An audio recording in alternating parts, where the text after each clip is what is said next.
Hi everyone, my name is E.S. Barrison, and I'm the author of the new adult dark fantasy novel, The Mistkeeper's Apprentice. A little bit about me to start though. I graduated from the University of Florida in 2015 with a degree in business. This business degree has helped me launch my writing career and build my author base, having knowledge of marketing, finance, and other aspects. But in the real world, I work as an investment analyst, which isn't so pretty. Currently, I live in Orlando, Florida with my fiance and dog, and my COVID-19 project was basically getting this book off the ground. Now, I'm sure what you really want to hear about is about this book, so I'm not going to go ranting about myself for too much longer.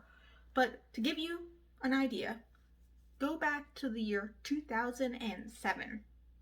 That is the year I first started coming up with the idea for this book.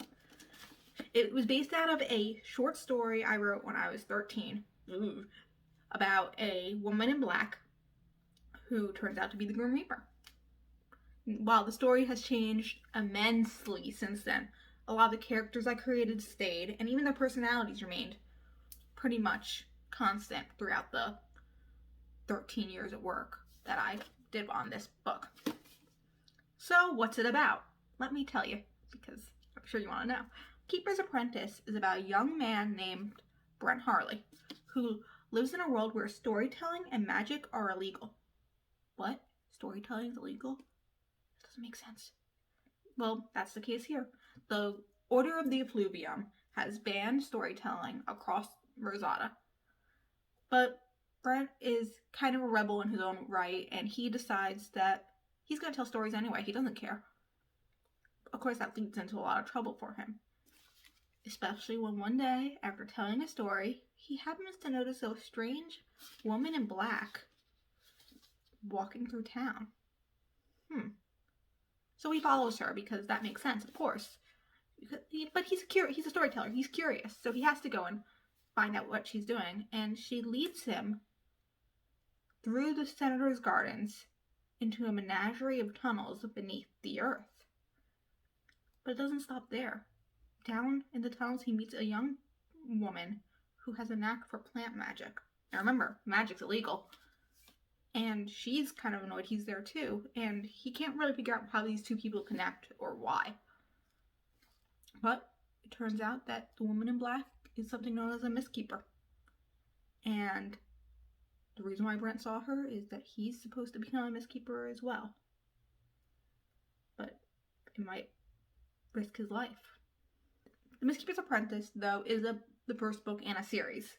So you'll get to meet all these characters and more throughout the book, but you won't see the last of them. There's going to be hopefully 6 books in this entire series that will take you through Brent's journey to become a Mistkeeper, Rose's journey to learn more about her power, and more that I'm not going to get into right now because you have to read the book. You can find out all about that and more by going to my website, esbarrison-author.com, and signing up for my newsletter. While I have you here, I'm going to read to you the first chapter of The Mistkeeper's Apprentice.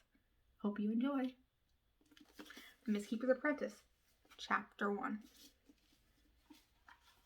The Storyteller. Brent ducked into the alleyway, leading an entourage of children away from the market to a makeshift stage. He hopped up on the boxes and peered over his audience's head, waiting for the guard to turn away. Once the path cleared, Brent ushered the children closer, bending his knees to reach their level. You ready for a story? 'Cause I got a good one. He grinned, his audience rapt, and continued. This is a story about someone you all know, Madame Gonzo. Madame Gonzo, one child proclaimed. She's the nice old lady who runs the market square. She gave me a lemon cake yesterday, another added. That's right, but did you hear she had a granddaughter? There's a story, a rumor, that Madame Gonzo's granddaughter was born with a flower blossoming on her head. Brent focused as the children's faces lit up. Haven't you heard? I imagine not. Old Madame Gonzo once had a granddaughter, and while a beautiful white flower crooned towards the sky at her birth, her mother, the pernicious witch Angelana, never named the child. but old Madame Gonzo called her Rodana, like the song you sing in school. The story goes, on a sad, sad note, that the evil witch Angelina killed her daughter. But I believe Rodana is alive. Wouldn't that be something? Wouldn't that be Mr. Harley? Brent shot up. Captain Carver. The captain grabbed a fistful of Brent's curls and dragged him back into the market. What have I told you, boy? No stories, Brent muttered. I'm sorry.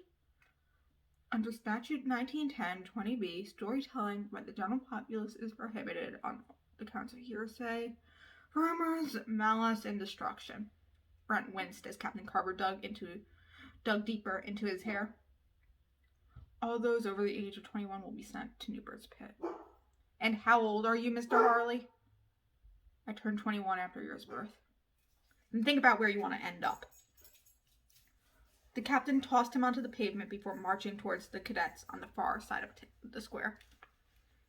Brent clutched the ground, digging his fingers into the dirt between each of the cobblestones while clutching his eyes shut. He cursed once, pleading that no one watched. Of course they did. How could they not?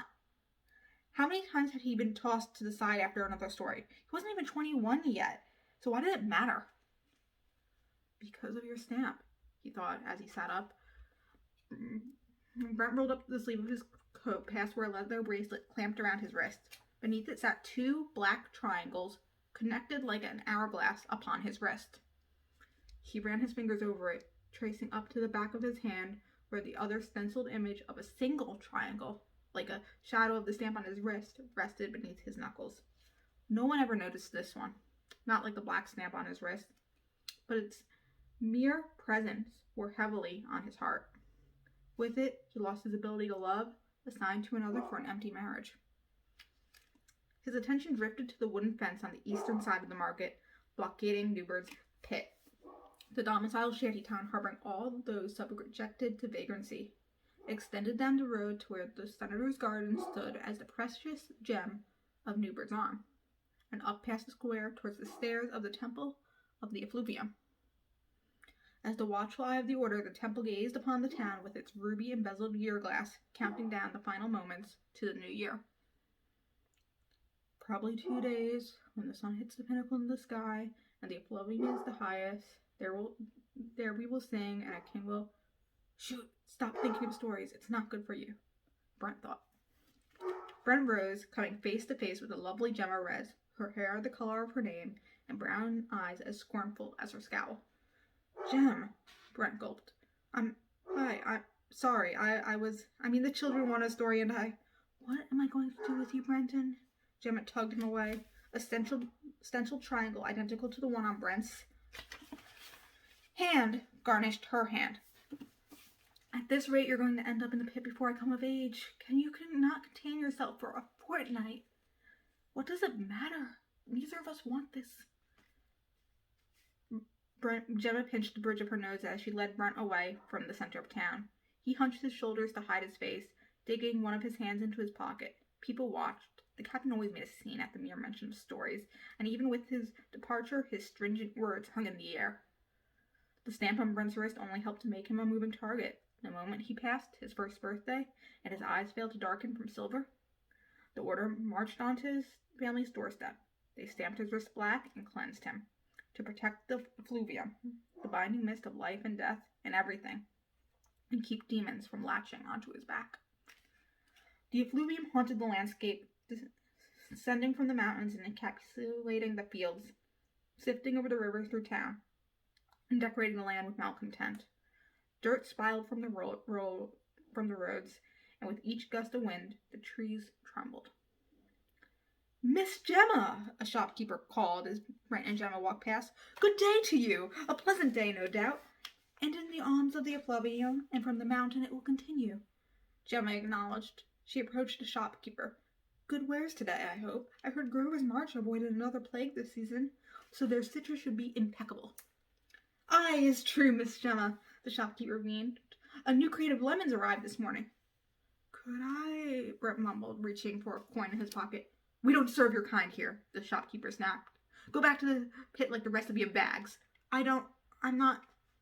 Brent, go, Gemma hissed. I'll see you later. Fine, Ren exhaled. He should have been used to Gemma's bluntness by now, but he couldn't help holding out that perhaps she would open her heart.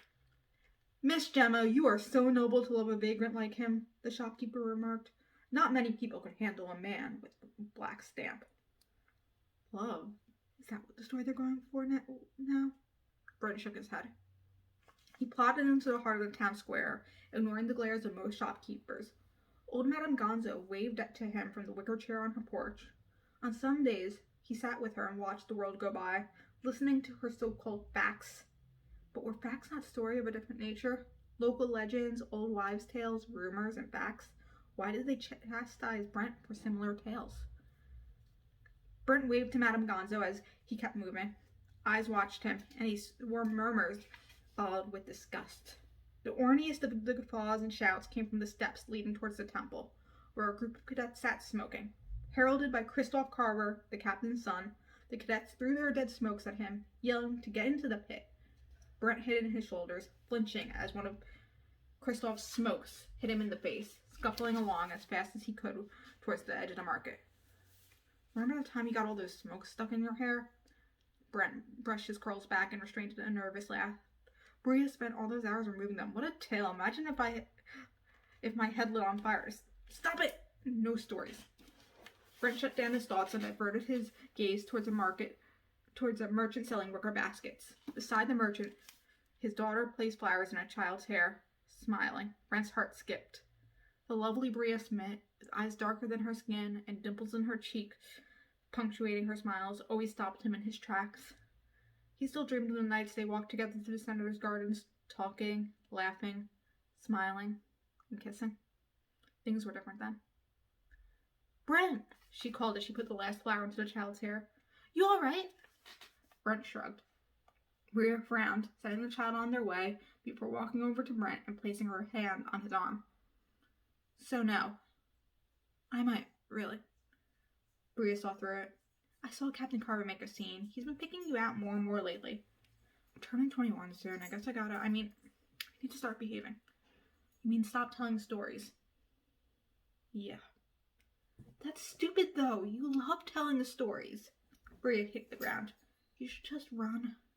I can't. Hartley! What are you doing? Cadet Christoph Carver shouted, marching across the plaza. He mimicked his father's walk, his chest puffed out while stomping his feet. I'm talking.